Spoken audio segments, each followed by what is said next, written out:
બાંગ્લાદેશમાં હિન્દુઓ પર થઈ રહેલા અત્યાચારનો વિરોધ કરવામાં આવ્યો। વિશ્વ હિન્દુ પરિષદ દ્વારા સુરતમાં જોરદાર વિરોધ પ્રદર્શન કરાયું। બજરંગ દળ વરાછા ઝોન દ્વારા સુરત મહાનગરમાં પુતળા દહન કરીને વિરોધ નોંધાવ્યો। હિન્દુ સમાજ પર થતા હુમલાઓ બંધ કરવા માંગ સાથે સૂત્રોચ્ચાર કરાયા। વિરોધ પ્રદર્શનને લઈને વિસ્તારમાં પોલીસ બંદોબસ્ત ગોઠવાયો। વરાછા મિની બજાર ખાતે વિરોધ પ્રદર્શન નોંધાયું। વિક્રમસિંહ ભાટી, વિશ્વ હિન્દુ પરિષદ સુરત શહેર મંત્રી।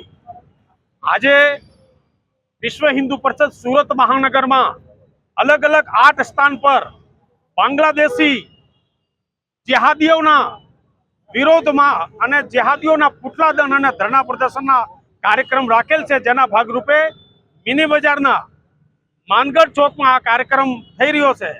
हमणां थोड़ा दिवस पहला बांग्लादेश में जे हिंदू दीपू चंद्र दास ने जे निर्मम हत्या थई छे અને કેવલ દીપુ ચંદ્ર દાસની એવા હજારો હિન્દુઓ પર જે અત્યાચાર થયો છે એના વિરોધમાં વિશ્વ હિન્દુ પરિષદ બજરંગ દળ સંપૂર્ણ દેશભરમાં એનો વિરોધ પ્રદર્શનનો કાર્યક્રમ કર્યો છે।